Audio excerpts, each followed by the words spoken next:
Welcome to the Find Your Edge podcast. I'm your host, Chris Newport, founder, head coach, sports nutritionist, and exercise physiologist at The Endurance Edge. Our mission is to empower people to reach and sustain peak performance and health. So get ready to dive into all things training, nutrition, recovery, and more. We hope to give you detailed information and inspiring stories to help you be your best. Let's do it. Welcome back to the Find Your Edge podcast. I am so excited to be back, and we are here to stay. There is a big goal that we have as the team at the Endurance Edge is to really build our community. And whether you're a community in California or in Australia or England or North Carolina, where we are, that is wonderful. And furthermore, our goal is to really empower people just like you, be as healthy as you possibly can. So we're going to make part of that process podcasting more often, even if it's short ones, so that we can get some really great and helpful information out to you. So stay tuned. Make sure that you follow us on your favorite podcast platform. You can also listen to all of our episodes on our website, theenduranceedge.com. Today's episode, however, is all about how to become a triathlete.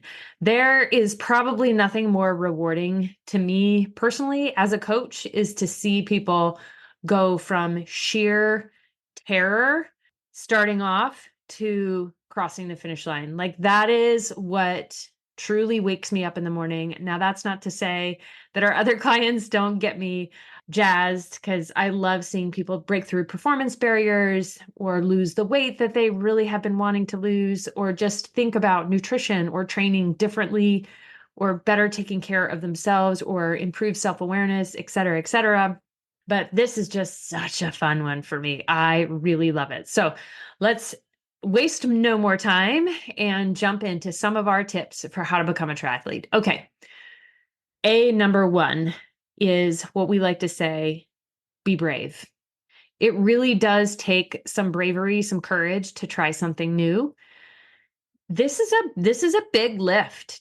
Not only, it's a lot of people, and that's not to say anything bad about people who do running races, but if you're training for your first 5K, 10K, ultra marathon, half marathon, whatever, you got one sport to think about. Like, okay, it's a lot to train for, don't get me wrong.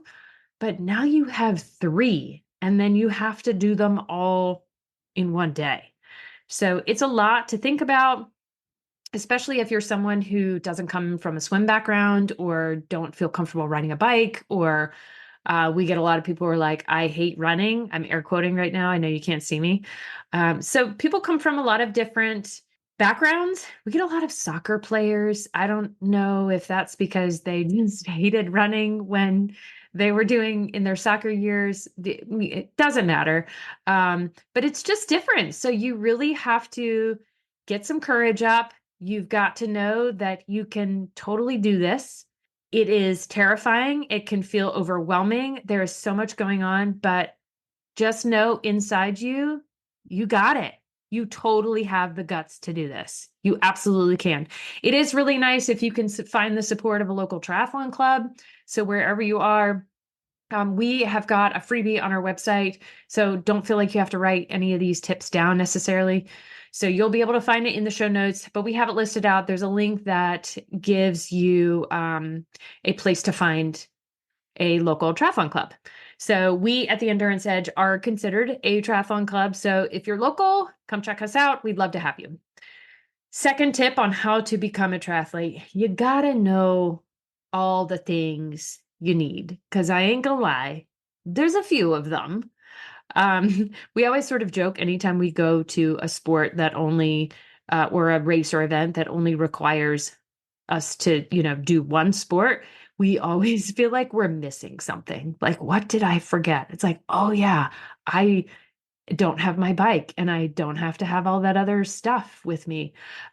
So this is not a light on stuff sport, because again, you're dealing with three different sports. But as long as you have some sort of a swimsuit, if you got goggles, it is nice to have a swim cap, but not necessarily critical. But typically in races, they will provide one for you. We like our athletes to have an open water swim buoy. In fact, when you join our club, you get one. A bike obviously is really important. This is oftentimes where most people need help. They don't know what size, they don't know what kind. And let me tell you, there are so many different types of bikes, and for all good reasons, because you should have a lot of bikes. The average triathlete has something like 2.5 bikes. It's kind of like kids. There are gravel bikes, there are road bikes, there are tri bikes, there are fat tire bikes, there are downhill bikes, there are all mountain bikes, there are hybrids, there are commuter bikes, and the list goes on. So we don't blame you for being overwhelmed, but there are some tips that we try to direct you in the right place. And then also, like, okay, I don't want to buy a new bike. And I don't blame you. I tell you what, when I first got into this sport, I bought the cheapest thing I could possibly find. Now, granted, I was like still in college, but still, my boyfriend at the time, who is now my husband, he was big into mountain biking. He didn't do triathlons and he didn't do road biking.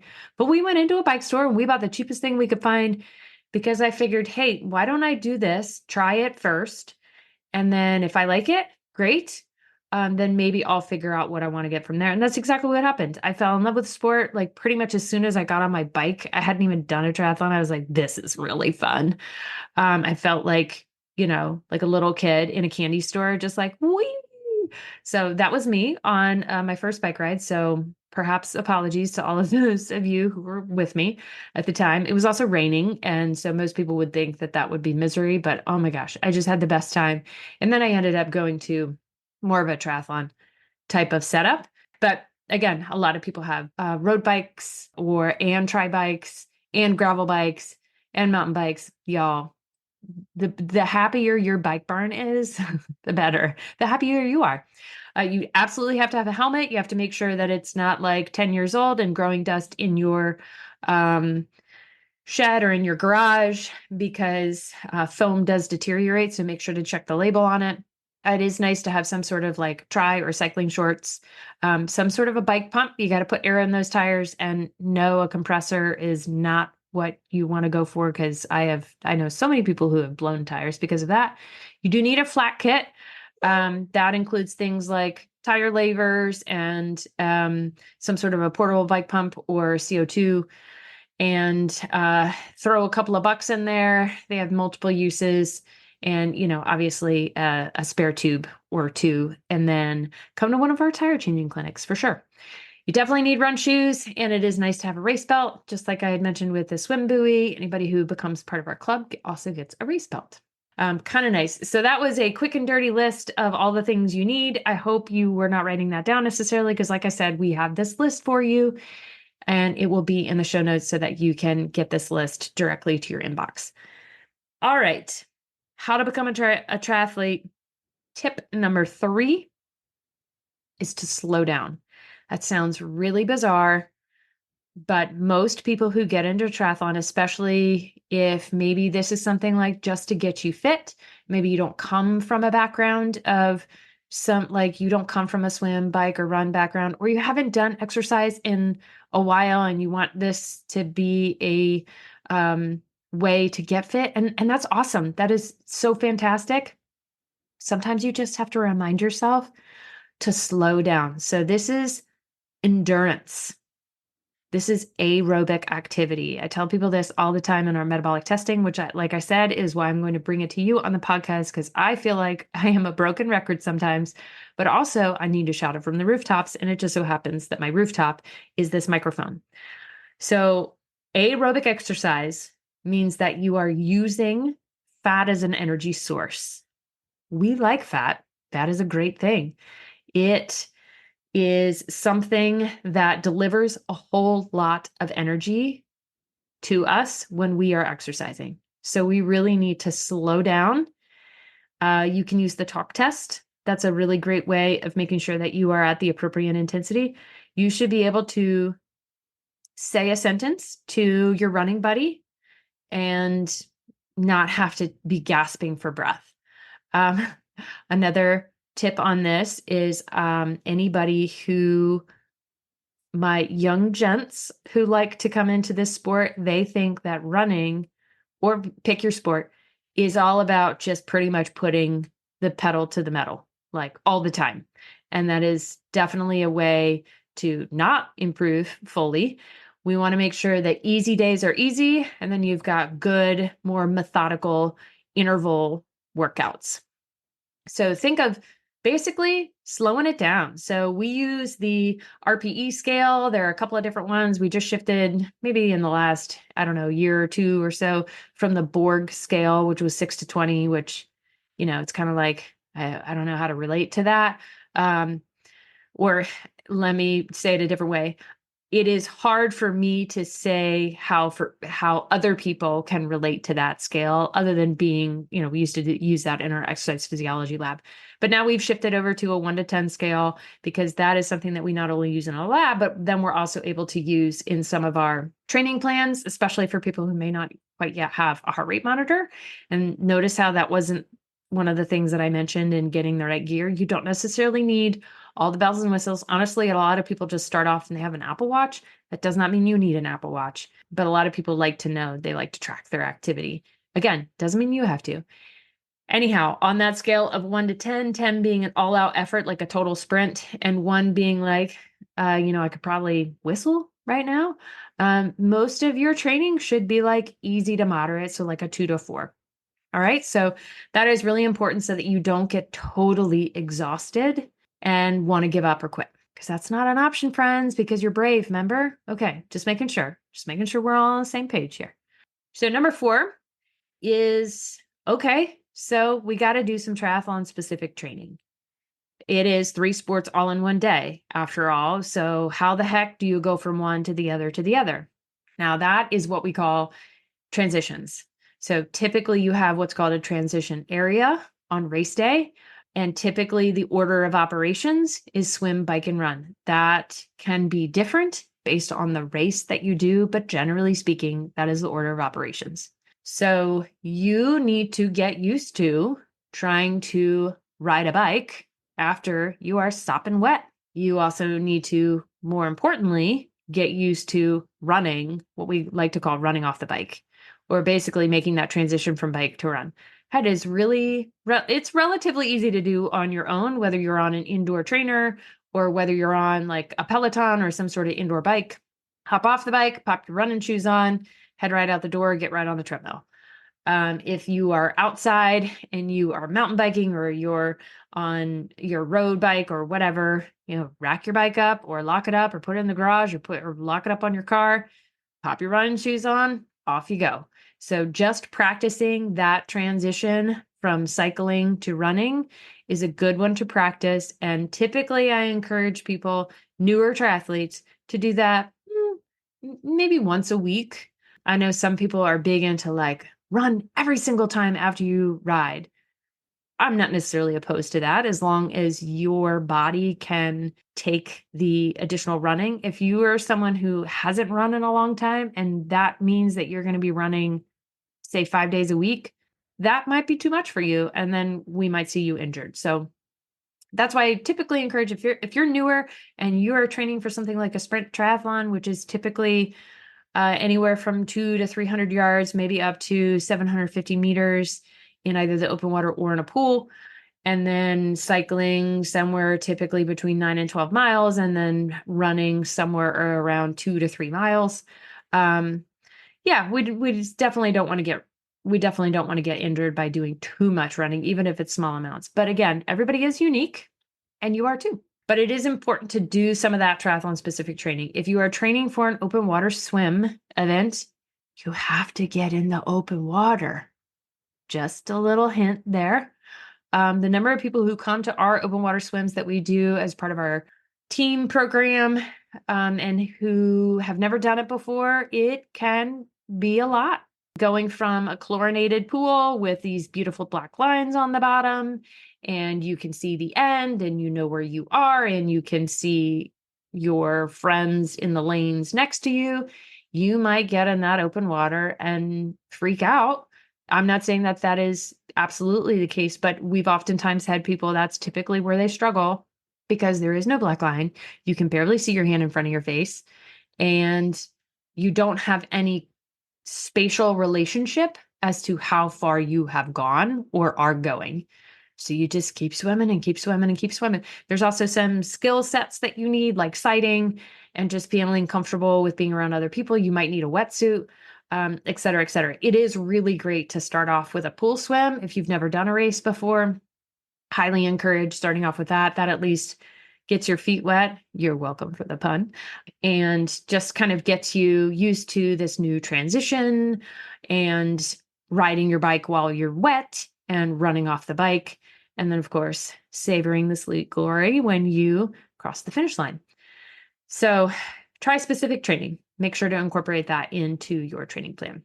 All right, last but not least, in order to become a triathlete, is prepping for race day. So there are a few things that you need to know that are just a little bit different than, say, just showing up for a half marathon and making sure that you know what time to be there and what corral you need to be in and if there are porta johns. And again, that is nothing bad about running races at all.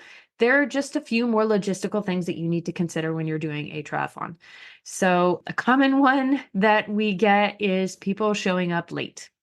So because they're used to, again, showing up for a running race and they're like, oh, I can get there 10, 15 minutes early. No problem. I just hop right in the line, hop right into the chute and off I go. Not so much with triathlon. Oftentimes transition area will close at a certain time before the race actually starts. So try to get there at a minimum an hour beforehand, but it totally depends on the race you're doing. You need to look up the athlete guide. Hopefully your race has an athlete guide. If it doesn't and you don't know certain things or can't find the answers on their website, shoot the race director an email. Hopefully those are things that race director considers putting up on the website because it is nice to have all the things. But also speaking from a race director's perspective, there are a lot of things to let you guys know and a lot of things for us to check the box. So sometimes, little things you might not know, shoot them an email. It's all good. Make sure to review your course and know the rules. Those are two other things. Reviewing the course, hopefully, again, that's something that they have up on their website so that you can evaluate, is this course flat? Is it hilly? What are some of the things that I need to consider? And then also knowing the rules. If it is a USA Triathlon sanctioned event, then USAT has very specific rules in terms of drafting. What drafting means is how far behind someone you are cycling. There are rules about that. And then how quickly you need to pass someone before they are overtaken. These things, again, are all in the rule book. Ways that you can get disqualified, like not having your helmet clipped, or going over the mount or dismount line. That is basically the space where you go into transition. You have all of your things piled up all in one space. Well, hopefully not piled up, hopefully nice and neat. Although I have seen some things, I feel like I wish I had like a album to give you guys of various transition area photos, because it's like going into somebody's bedroom. You're like, wow, that bedroom is beautiful. I mean, you go into other people's bedrooms and you're like, what happened here? Did a bomb go off? There can be a lot of different things going on with people's setups. My personal opinion and what I tell all my athletes, keep it simple. Keep it simple. Like if you have everything in the kitchen sink there, like something's going to get destroyed, stolen, lost, stepped on, melted, and then you might be sad. So let's avoid that. Keep it super simple. So anyway, when you head in to transition to get all your stuff that is waiting for you in your specific spot, and then you exit transition and go to, say, get on the bike course, for example, there is a line that you have to cross called the mount line. You need to go over that line, and then you can get on your bike and start riding. Same thing, vice versa. When you are coming off of the bike course, you get to that line, you have to get off of it before you cross over, right? To ensure that nobody's cheating. If there is an athlete briefing, make sure, especially again, if you are brand new to this, make sure to go, because the race director will answer so many different questions that you may it just makes you feel a little bit more confident, a little bit more comfortable. And at the end of the day, that is what it is all about. Most importantly, on race day, you got to have fun. Like, just remember that you are doing this amazing, brave thing. You're being super courageous. You have taken your fitness to the next level. You are having fun with cross training, hopefully meeting some new people, and just doing this wild and ridiculous thing that we call multisport. I mean, it really is reserved for some special people.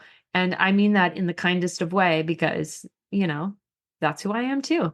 It's fun, it's wild, it is crazy, and you are just going to be so stinking proud of yourself when you cross that finish line. So just to tie it all together, those tips in order to become a triathlete. Number one, you got to be brave. You got to be courageous. You got to know that you can totally do it and step out of that comfort zone and go for it. Number two, make sure you get all the right gear. Again, that list of gear is on our website. So check the show notes, and we've got a downloadable guide that will have all that listed for you, as well as where to find a club.